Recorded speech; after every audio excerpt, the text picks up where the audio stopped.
ఒప్పుకోవడం కాదు, అడు చూడు తాళి కట్టం కూడా అయిపోయింది. ఇదిగో అక్షంతలు వేసి ఆశీర్వదించు. ఏంటి అక్షంతలు ఏం చేసేది? నాకంటే 2 ఏళ్ళు పెద్ద. ఎప్పటోడో తెలుసా? త్రేతాయుగ నాటోడు. ఇదిగో ఇక్కడ ఎవడు వేయకూడదు గానే నీకు నువ్వు వేసుకో.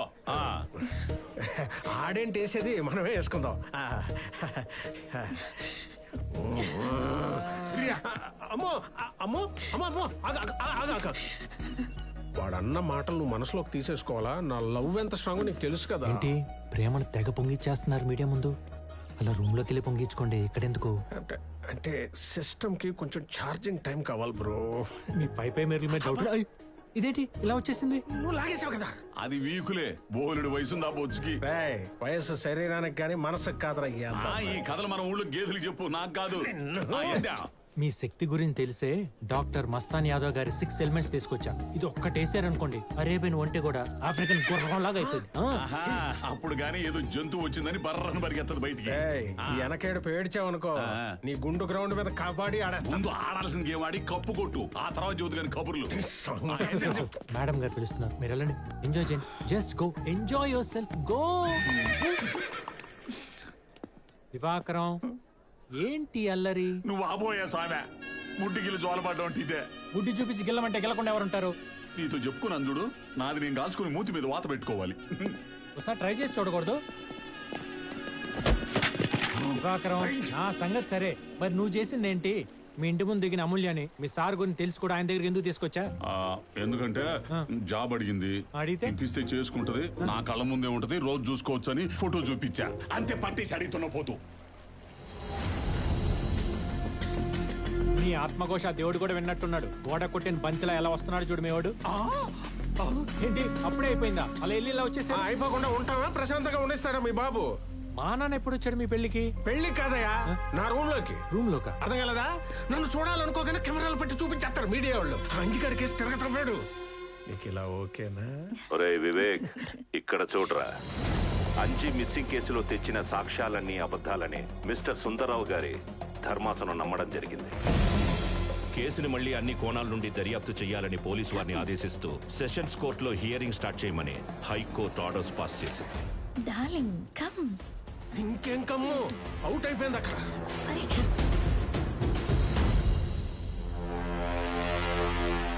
కేసు ఓడిపోయాడు కదా వదిలేసాడు అనుకుంటే నేను మళ్ళీ మొదలు పెట్టాడు అనమాట. చూడలకి మీ నాన్న నన్ను కెలుకుతున్నా నువ్వు చూసుకుంటానన్నావని నేను ఆయన ఏమీ చేయకుండా అవుతున్నాను. ఇలాగే గనక ఇంకొంచెం గట్టిగా గిచ్చితే మాత్రం నేను ఊరుకున్నా నా అభిమానులు పెట్టే తొడపాసం మాత్రం తట్టుకోలేదు. సార్ నేను అంత దూరం రాణిస్తానా? ఆయన సంగతి రేపు నేను కోర్టులో చూసుకుంటాం కానీ ముందు లోపల మేడం వెయిట్ చేస్తున్నారు, వెళ్ళి ఎంజాయ్ చేయండి. ఏం ఎంజాయ్మెంట్ లావయ్యా? నువ్వు ఇచ్చిన 6 ఎలిమెంట్స్ 6 వేసేసిన ఇరానీ చాయ్లో ముంచి తీసిన ఉస్మానియా బిస్కెట్ లాగా అయిపోయింది బతుకు. తుపుక్కని అంటే లోపల తిరిగిపోయిందిరా, కుప్పకూలి శిథిలావస్థలోకి పోయింది. కూలీలు పనిచేస్తుండగానే ఉన్న పళంగానే మొత్తం ఊడిపడిపోయింది. 10 క్రేళ్లు పెట్టిన లేవలైన పొజిషన్ లో ఉంది బిల్డింగ్. చాలా ఆత్మానందం పొందే ఎంక్వైరీలు ఏడుగా. Order order order order.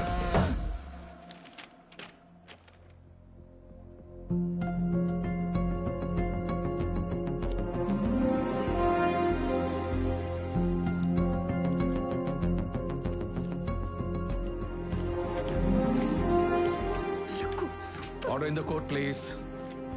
Mister Lucky, ఈ కేసుకు సంబంధించి మీరు ప్రవేశపెట్టిన సాక్షులు ప్రాస్టిట్యూట్స్. అలాగే మిస్టర్ అంజి కనబడకుండా పోవడానికి మైథిలి కన్స్ట్రక్షన్స్ మీద వారు తెచ్చిన స్టేయే కారణం అని ఈ కోర్టు నమ్ముతోంది. ఈ కేసుకు సంబంధించి మీరు ఇంకేమైనా మాట్లాడదలుచుకున్నారా? Yes, Your Honor. Before that, senior lawyer, ex-judge, mister Suryanarayana గారిని క్రాస్ ఎగ్జామిన్ చేయడానికి పర్మిషన్ ఇవ్వాల్సిందిగా కోర్టు వారిని కోరుతున్నాను.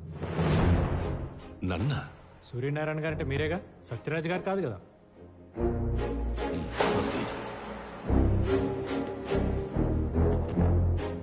Thank you for you cooperation.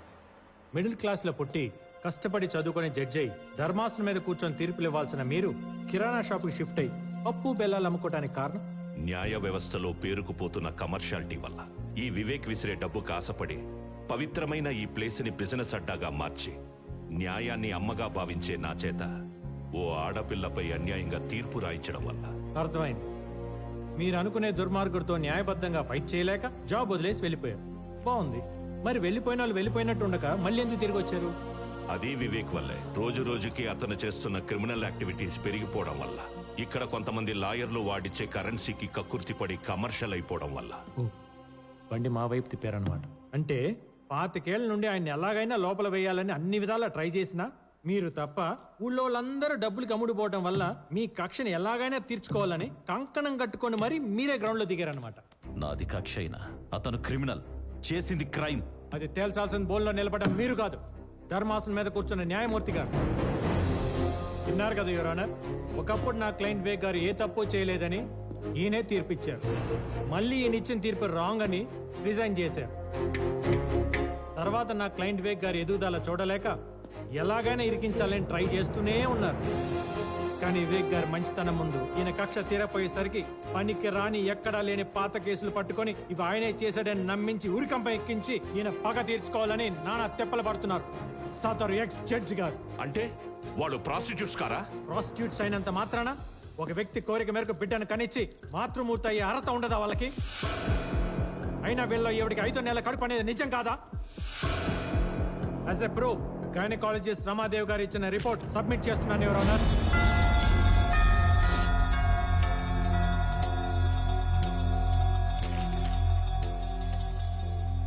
నేను వీళ్ళని తీసుకొచ్చి సాక్ష్యం చెప్పించినప్పుడు కూడా వీళ్ళు అంజీ భార్యలని నేను ఎప్పుడు చెప్పలేదు. అతను కేవలం పిల్లల కోసం మాత్రమే ట్రై చేశాడని చెప్పాను.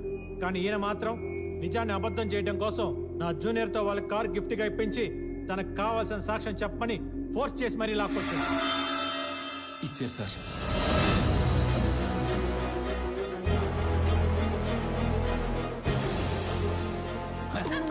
యువర్ ఆనర్, మన వ్యవస్థలో తప్పుంటే దాన్ని న్యాయబద్ధంగా సరిదిద్ది ప్రజలకు ఆదర్శవంతంగా నిలబడాల్సిన జడ్జ్ తన పాత కక్షలు క్యారీ చేస్తూ ప్రెజెంట్ సిచ్యువేషన్ పొల్యూట్ చేస్తూ సొసైటీలో గౌరవం ఉన్న ఒక వ్యక్తి పరువుకి భంగం కలిగించేలా చేస్తూ నేను బిహేవియర్ ని తప్పుపడుతూ 1961 under section 35 punishment for advocate misconduct కింద కేసు నమోదు చేసి ఇక మీదట నా క్లయింట్ విషయంలో ప్రత్యక్షంగా గానీ పరోక్షంగా గానీ ఇన్వాల్వ్ అవ్వకుండా ఆయన ఏజ్ దృష్టిలో పెట్టుకుని ఇంట్లో కూర్చోబెట్టవలసిందిగా యాజ్ ఎ లాయర్ గా, యాజ్ ఎ కొడుకుగా కోర్టు అని కోరుతున్నాను. That's all your honour.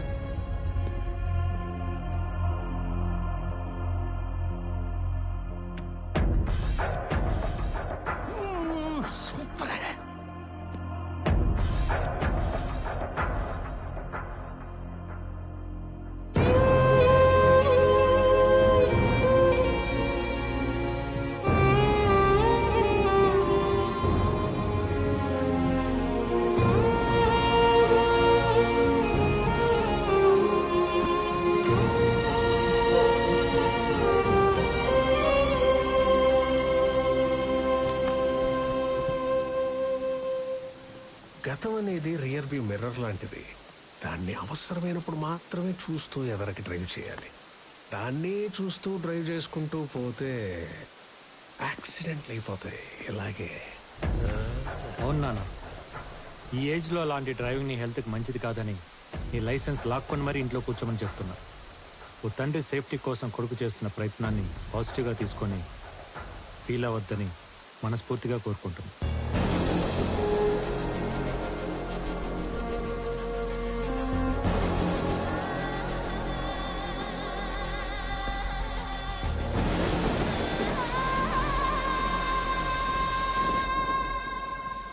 నిజంగా నా కోసం ఇంత చేస్తావు నేను ఇమాజిన్ చేయలేదు లక్కి. పాప నువ్వు ఎంత సిన్సియర్గా వర్క్ చేసినా ఎక్కడో నీ మీద వచ్చిన డౌట్ ఉండేది. ఎంత డబ్బు కోసమైనా సొంత తండ్రిని భర్త శత్రువులా చూస్తాడా, ఆయన శత్రువునే గెలిపిస్తాడా అని. కానీ నేను రాంగ్ అని ప్రూవ్ చేసావు. నీ కమర్షియాలిటీ ముందు ఎలాంటి రిలేషన్షిప్ అయినా వేస్ట్ అని నిరూపించేసావయ్యా. ఇదిగో నీకు డబుల్ ప్రమోషన్ ఇస్తున్నా. రేపు నేను ఎమ్మెల్సీగా ప్రమాణ స్వీకారం చేశాక మంత్రిగా ఛార్జ్ తీసుకోబోతున్నా. నా లాబింగ్కి నువ్వే హెడ్. రెచ్చిపో, కావలసినంత దోచుకుని దాచుకో. Thank you so much sir. Thank you.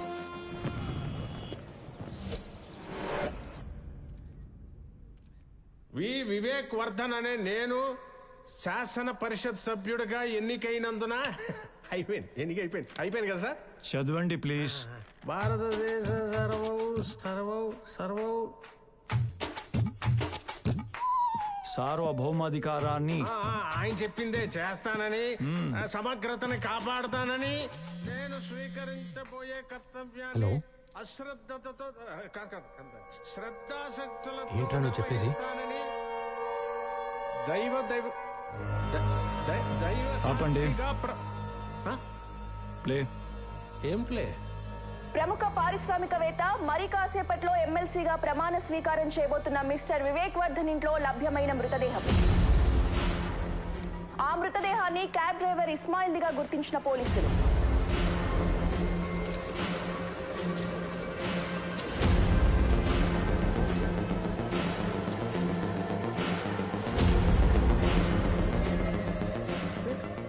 కాదు. That's your farm house. You should know it, right? No, but ఇతను ఎవరో నాకు తెలియదు సార్. సార్ ఇస్మాయిల్ ఎవరో మా సార్కే కదా సార్, నాకు తెలియదు. క్యాబ్ డ్రైవర్ అంటే ఖచ్చితంగా ఆ బాడీ మాది కాదు సార్. ఎవరో ఎక్కడో పోడ్చిపోయి పొరపాటు మా దొడ్లో దాచుకున్నట్టున్నారు. కాదు, తన భర్త చావుకి వివేకే కారణమంటూ రోధిస్తోంది మృతుడి భార్య.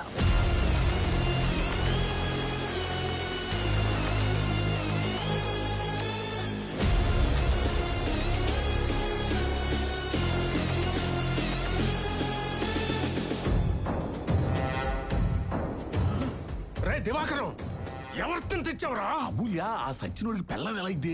నువ్వు వెళ్ళడుగు. ఉండి దీన్ని పని చెబుతున్నా. కాలివాయ్. She's your wife, right? ఏదో ఇదంతా ఏదోలా ఉంది. ముందు ఈ paper. No. Wait. Let her speak. ఆ వివేక్ నా మీద కన్నేసి నా భర్తని కొట్టి చంపి తన్ని పెళ్లి చేసుకోకపోతే నా కూతుర్ని చంపేస్తానని బెదిరించి నన్ను షాదీ చేసుకున్నాడు. లేదు, తను అబద్ధం చెప్తాను సార్. చూడండి, ఆ వివేక్ పిఏ దివాకరం ఫోన్ చేస్తున్నాడు. మీరే వినండి ఏమంటాడో. అమూల్య బురక వేసుకుని ఏం చేస్తున్నావు అసలు అక్కడ నువ్వు? నేను అమూల్య ఏంట్రా ఎదవా. మేరా నామ్ శైలా బాను. ఇస్మాయిల్ కా బీవీ హూ మే. బీపీఓ ముందు అర్జెంట్ గా అక్కడి నుంచి వచ్చి రా. రాకపోతే ఏం చేస్తారా? రాకపోతే చుట్టు పట్టుకుని ఇచ్చుకొస్తారు మా వాళ్ళు, తెలుసునా? మా సార్ దగ్గర ఉంది మామూలు రోడీలు అనుకుంటామేమో.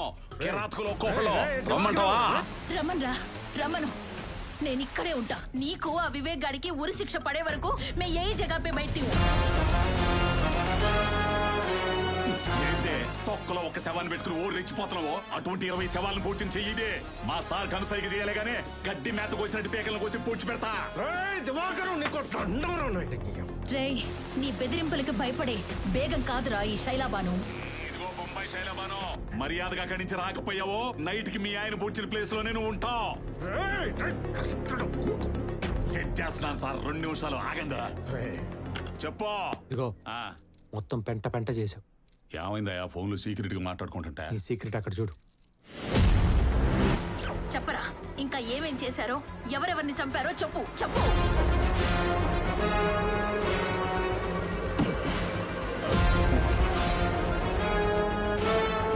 హలో, పేరగాని చెప్పులు షాపా? కొండ ఐస్ క్రీమ్ మీద చెర్రీ పండు ఏమైనా ఉందా? గుండె ఐస్ క్రీమ్ ఉందంట, కావాలా? నేను కంప్లీట్ నేను చదివేస్తాను. ఇంటికెళ్ళి చదువుకోండి. ఇంటికెళ్ళి చదువుకో.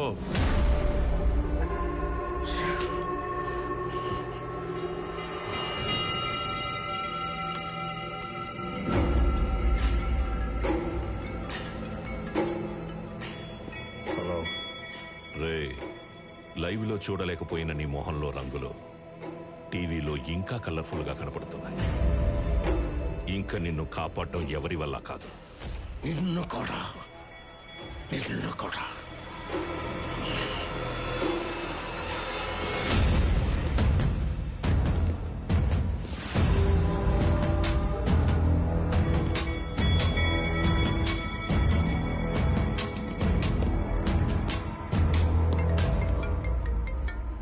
హలో,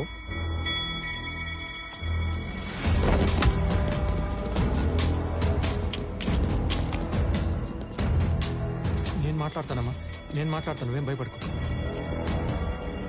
సార్, మీ వాళ్ళు ఎవరో మా నాన్నే తీసుకెళ్లారంట. చెప్పాను కదా ముందే, నాకేదన్నా జరిగి నేను ఊరుకున్నా, నా అమ్మాయిలు ఊరుకోరని. అది కాదు సార్, మీరు ఒకసారి చెప్తే. ఎన్నరయ్యా, 24 గంటలు పట్టుకొని కలిగితే వింటారా?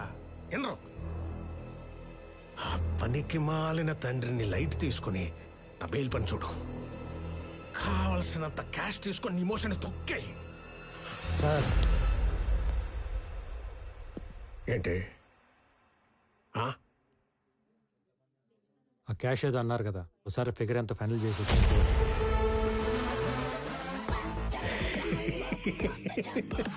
వచ్చావయ్యా.